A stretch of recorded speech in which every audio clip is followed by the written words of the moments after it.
Untuk sesi terakhir saya persilahkan Pak Dewa Yuniardi mewakili Asia Nusa, Asosiasi Industri Otomotif Nusantara. Saya persilahkan Pak Dewa. Tepuk tangan untuk beliau.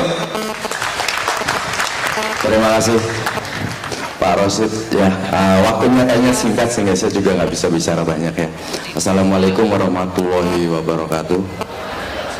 Salam sejahtera bagi kita semua. Merdeka! Teriakan itu sering kita dengar, tapi saya ingin para pemuda di sini menjawab, apakah kita sudah merdeka? Kenapa belum?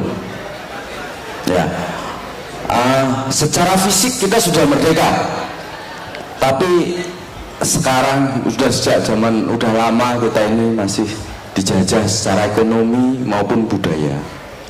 Ya, ini perlu kita renungkan. Ya.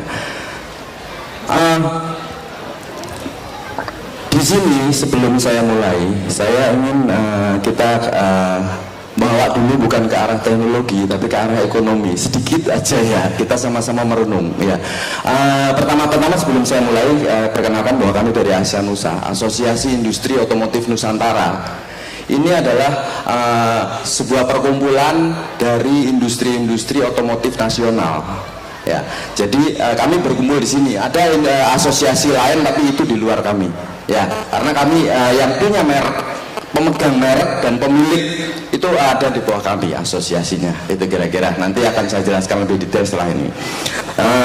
Mari kita merenung sejenak, kita keluar dari ranah teknologi ya, kita masuk ke ekonomi sedikit ya. Kita karena di sini zaman mengenang juga Bung Karno, kita ingat pada tahun 1932 Bung Karno pernah menuliskan analisis ekonominya ya, bahwa ekonomi Indonesia yang berwatak sosial itu memiliki ciri-ciri seperti 3 ciri seperti yang disebutkan di situ.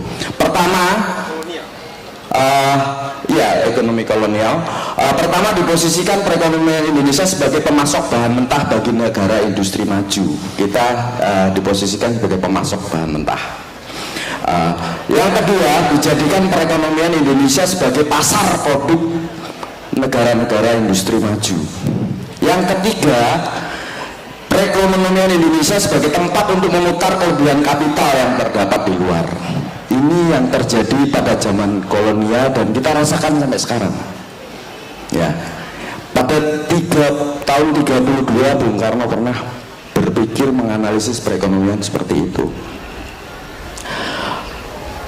Kemudian setelah merdeka 30 tahun kemudian pada tahun 63 ya, setelah masuknya Irian Barat, maka Bung Karno mempunyai sebuah pemikiran bagaimana supaya kita bisa menjadikan ekonomi kita itu berdiri di atas kaki sendiri ya. Juga 3 poin utama. Yang pertama, Indonesia tidak hanya memasok bahan mentah, jadi tidak hanya memasok bahan mentah aja, tetapi menciptakan nilai tambahnya. Tadi sudah disebutkan bahwa Wasulon bagaimana kita membangun suatu proses budaya kreativitas untuk menciptakan nilai tambah ya, terutama dari sisi teknologi sesuai topik hari ini. Yang kedua adalah Indonesia harus menciptakan pasarnya sendiri. Di negeri ini pasarnya besar, kita nggak sadar bahwa selama ini kita ini dijadikan sebagai objek pasar ya, bahkan banyak kita malah bangga menggunakan merek-merek lain ya. Kemudian konsep yang ketiga yang menurut Bung Karno pada waktu itu, Indonesia harus memutar kapitalnya sendiri. Jadi 3 konsep ini yang kita berlawanan dengan analisis ekonomi kolonial yang sebelumnya. Itu yang harus kita lakukan ya. Kalau kita ingin selamat, kalau kita ingin bahwa teriakan merdeka kita ini mempunyai makna yang benar-benar berarti.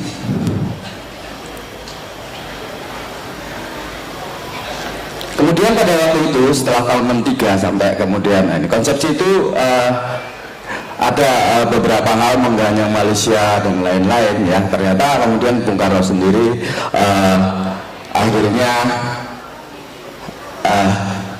tidak bisa meneruskan apa konsep-konsep ekonominya. Yang kemudian terjadi adalah saat ini yang terjadi adalah heroisme perjuangan untuk berdaulat sebagai bangsa itu tinggal romantisme aja, romantisme masa lalu Ya, itu yang terjadi, dan banyak sekali kita melakukan sebuah acara-acara bahkan yang seperti ini itu romantisme. Mungkin ini bukan yang sekali, tapi kita sudah bergerak belum? Kita sudah memberontak belum? Kita sudah melakukan konsep yang diinginkan sebagai ekonomi berdikari belum? Ini penting ya untuk kita renungkan dan kita bahas. Ya. Kemudian banyak hal di sini dalam era globalisasi dan liberalisasi saat ini. Semua sektor ekonomi kita ini dikuasai oleh kapitalis. Bukan kapitalis lokal. Kapitalis lokal sendiri sudah nggak berdaya mengatasi kapitalis asing. Ya, kita nggak ada berdaya. Kalau kita bicara di dunia, dari semua sektor di sini ada, mulai dari otomotif, perbankan, penerbangan, telekomunikasi, pertambangan, perkebunan, sektor retail, bahkan warung kopi, warung penjual ayam pun sudah dikuasai oleh asing. Sadar nggak kita sampai segitu? Tapi apa yang terjadi pada kita yang dijadikan sebagai pasar? Kita bangga nongkrong di satu restoran merek yang internasional, kita bangga di situ. Kita bangga pakai baju-baju impor, pakai celana impor, pakai jam tangan impor, semua yang kita konsumsi impor. Kita nggak sadar bahwa setiap hari kita bekerja hanya untuk membayar cicilan merek luar. Yang kadang kita stres ya, setiap akhir bulan gaji telat sedikit sudah protes kepada perusahaan. Karena apa? Kita dikejar-kejar untuk menyicil produk-produk merek lain. Ya, bahkan kebutuhan primer sendiri kita dikorbankan. Sampai ke situ kita yang terjadi. Mindset semua bangsa ini seperti itu. Ya. Dan lebih parah lagi, para insinyur kita kebanyakan, saya mohon maaf saya agak sedikit kasar kata-katanya, menjadi jongos, senang bangga jadi karyawan di perusahaan asing yang dia menguras raw material kita untuk dijual kepada kita. Sampai ke situ mindset kita yang ada sekarang ini. Ini saya amati setelah kami mencoba untuk masuk ke pasar, di mana kami masuk di dalam industri otomotif. Itu yang terjadi. Kami bingung bagaimana memecahkannya, bagaimana menyelesaikan persoalan-persoalan yang ada di sini.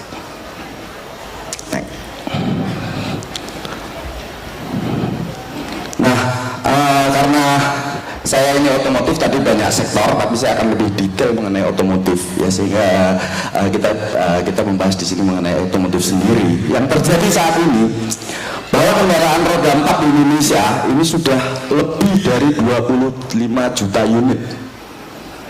Kendaraan roda 2 lebih dari 60 juta unit. Terus dari yang banyak itu, merek ini milik siapa? Yang bikin macet, yang bikin boros di jalan sampai 40 triliun pemborosan bahan bakar dan lain-lain, ini mereknya siapa? Satu pun tidak ada merek kita. Ya. Ayo sini ya, kalau mau. Ya, merek kendaraan roda 4 yang beredar banyak ya, Anda juga tahu ya. Sampai semua ini tidak ada milik Indonesia. Di bawah memang sengaja saya temukan salah satu merek yang yang tadinya memang cikal bakal, kan kita harapkan cikal bakal bangkit perkasa, tapi ternyata juga mati juga. Udah investasi besar, mati lagi. Banyak yang lainnya kejadian-kejadian ini. Pasar domestik ya, dari data dari tahun 2001 sampai 2007 itu setiap tahun rata-rata produksinya itu 500.000 unit, bahkan sekarang sudah mencapai 800.000 unit. Semuanya bukan merek kita. Semuanya bukan merek kita. Ini produksi dan penjualan roda 4 tahun 2005 sampai 2011. Mungkin nanti detailnya bisa dilihat di buku itu tadi yang ada, yang sudah dibagikan. Lalu kita bertanya, apakah orang Indonesia tidak mampu membuat kendaraan sendiri? Mampu nggak sih? Kemudian apakah orang Indonesia tidak percaya dan tidak mau menggunakan produk Indonesia? Ya, kalau itu jawabannya. Kalau mampu tadi banyak yang sudah nyoba-nyoba dan mampu. Tapi kalau yang kedua jawabannya ya. Kebanyakan kita nggak suka sama produk sendiri karena kita lebih bangga pakai merek lain. Apakah ingin menunggu public figure memakai kendaraan Indonesia kemudian baru menirunya?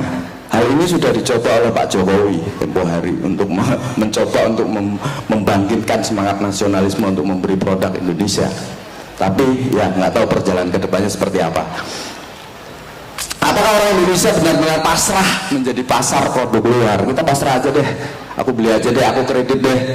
Ya, bahkan sampai uangnya pun yang untuk diberikan kredit itu bukan dari kita. Kita sih cuma ngikut-ngikutan, tapi yang terbesar adalah uang yang dari luar. Bayangkan kita sudah raw material dari kita dibawa keluar, masuk lagi dengan merek mereka. Kemudian kita beli secara kredit. Ya, kita beli secara kredit. Uang kreditnya ini berbunga, uangnya ini yang sebagian besar adalah dari mereka juga. Jadi kita ini dikerjain banyak loh. Raw material kita riwa-riwi itu kita harus ngantongin duit untuk membayar. Ya. Apakah orang Indonesia benar-benar pasrah? Udah. Apakah orang Indonesia punya keinginan bangga dengan produknya seperti masyarakat negara maju? Saat ini masih belum. Dari apa yang sudah saya survei selama saya masuk ke pasar, masih belum. Produk kami masih banyak diledek. Ya, tanpa mereka harus tanpa tahu apakah sebenarnya motifnya atau apa latar belakangnya.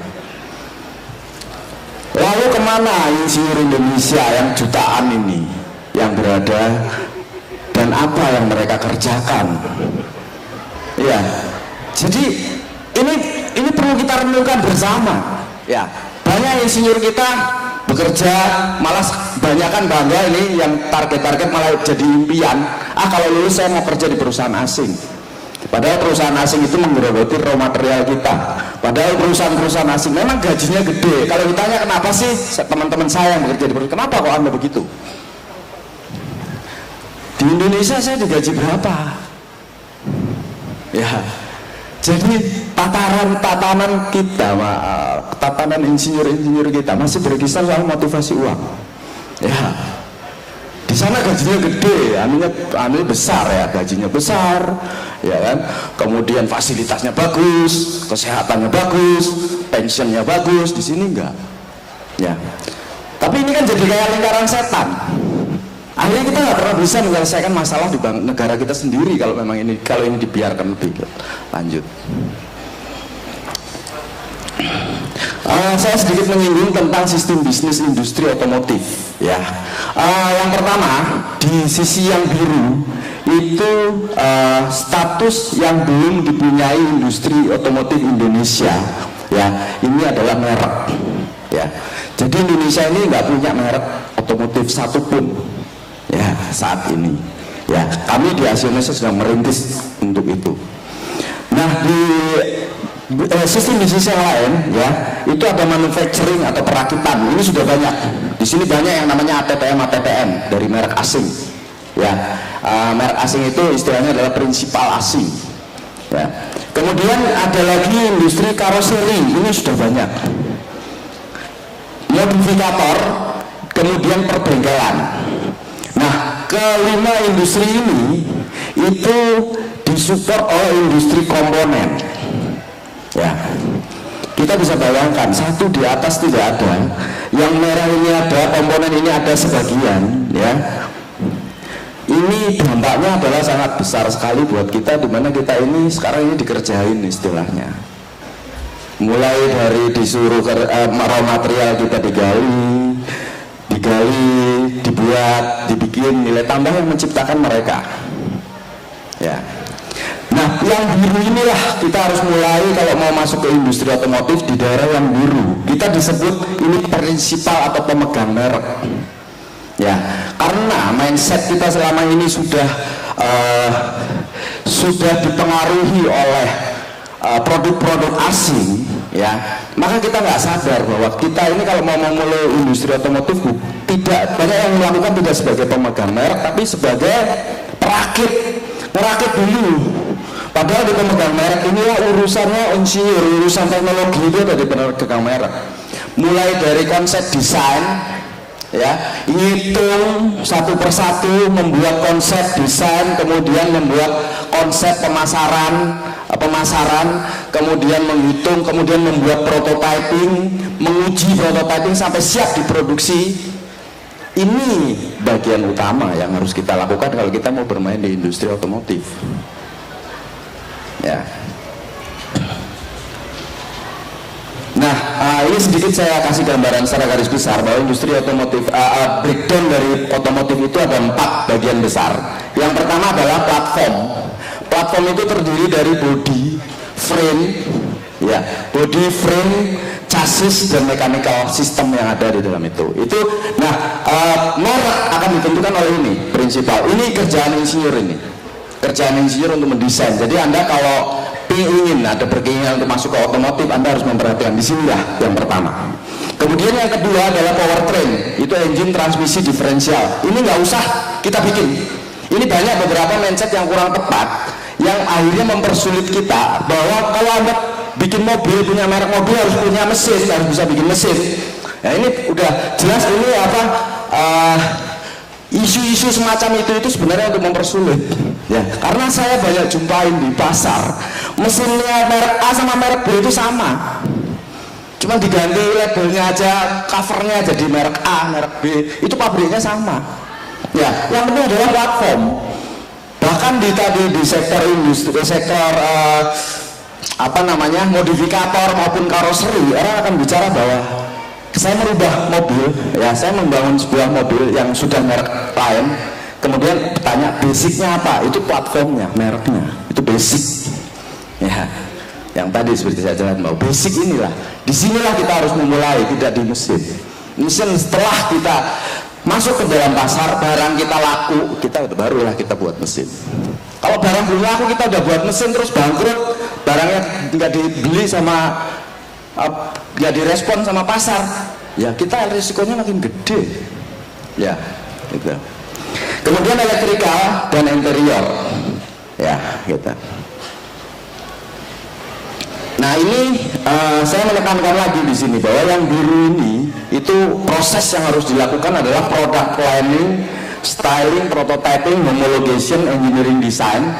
Ini baru kita powertrain atau mesin tadi kita pilih. Kita mendesain kemudian kita membeli mesin. Sudah banyak di pasaran, sudah banyak yang sudah melakukan banyak industri-industri permesinan di luar sana. Di Indonesia belum. Kenapa belum? Bukan nggak mampu, tapi nggak ada yang berani invest. Kalau kita bikin mesin, siapa yang mau beli? Merek-merek lain belum tentu mau beli mesin kita, Pak.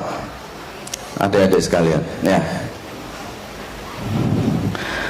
Di sini ada peran perguruan tinggi, pemerintah dan industri di proses untuk merek, ya. Di sini sudah banyak perguruan tinggi, sudah banyak juga yang melakukan, di mana ada proses desain seperti yang Shell Eco dan lain-lain. Mudah-mudahan itu bisa dikembangkan ke arah bagaimana kita bisa membangun sebuah merek kendaraan, ya.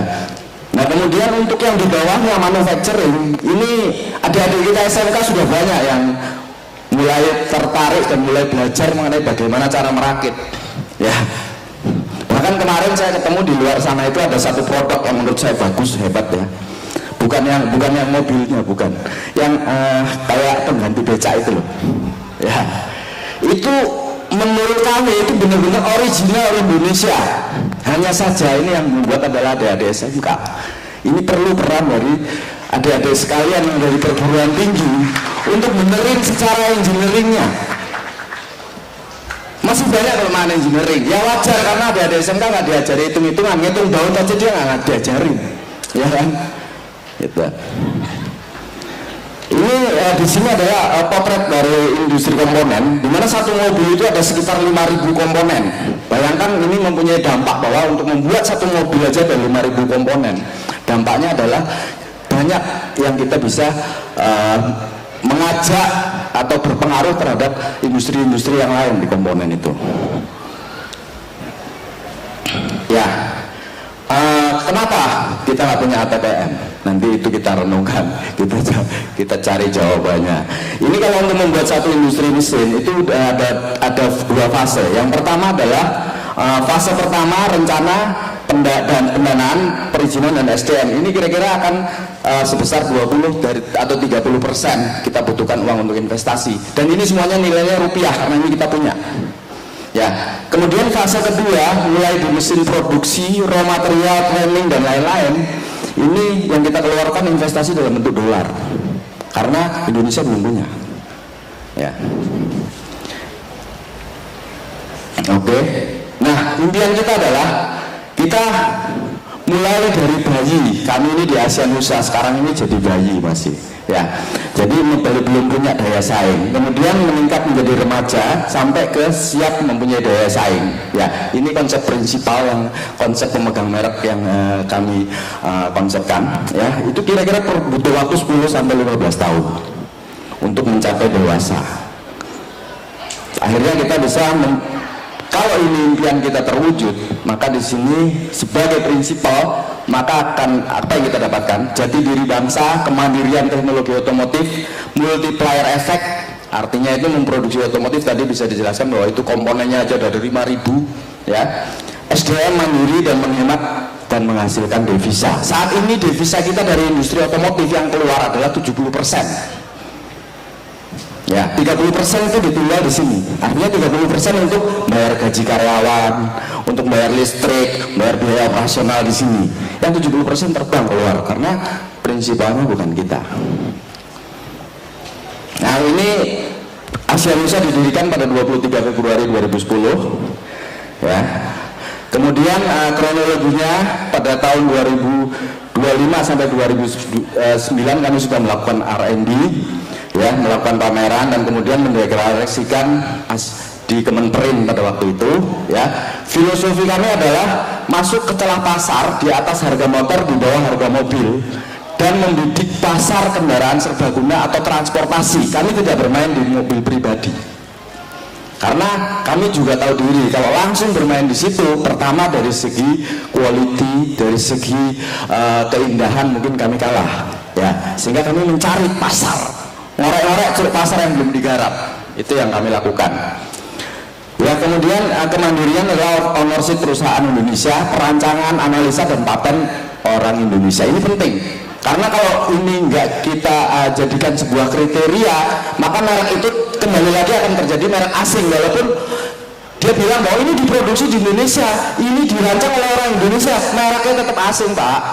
Ya, tetap aja devisanya ditarik keluar kan gitu. Ya, itu loh. Jadi kita ada 4 pilar: kebijakan, finansial, marketing, dan teknologi. Ya, ini adalah struktur organisasinya. Susunan pengurusnya masing-masing kami sudah punya pengurus banyak. 4 pilar utama Asianusa: kebijakan, finansial, pemasaran, dan teknologi. Ini kita perjuangkan terus. Kemudian kriterianya adalah perancangan oleh orang Indonesia, analisis perancangan oleh orang Indonesia, pemilik paten orang Indonesia, pemilik perusahaan orang Indonesia, manufaktur orang Indonesia, assembly orang Indonesia. Ini tidak boleh, tidak harus itu, Pak. Harus. Kalau enggak kita dibohongin lagi merek asing, seolah-olah kayak merek lokal, karena ada kandungan lokalnya tinggi. Padahal kandungan lokal tinggi, apakah itu akan membuat kesejahteraan pada kita? Kalau mereknya tetap asing, tetap aja dipres. Contoh beberapa industri komponen, dia bilang, saya mau masukkan komponen kepada A, merek asing A, saya masukkan. Pertama saya bikin sendiri, nih, ditolak. 2 kali saya rubah, saya bikin sendiri, ditolak. Yang ketiga, karena sering ditolak, saya ambil produk dia, saya hapus mereknya, saya kirim ke dia lagi, ditolak juga. Apa maksudnya, kan gitu. Ini banyak, Pak. Jadi bukan kata-kata saya, tapi coba nanti industri-industri komponen banyak yang mengeluh seperti itu, ya. Dan marginnya sangat kecil, nilai tambah yang saya sebagai industri komponen, saya membuat komponen, nilai tambahnya sangat kecil. Itu yang terjadi sekarang.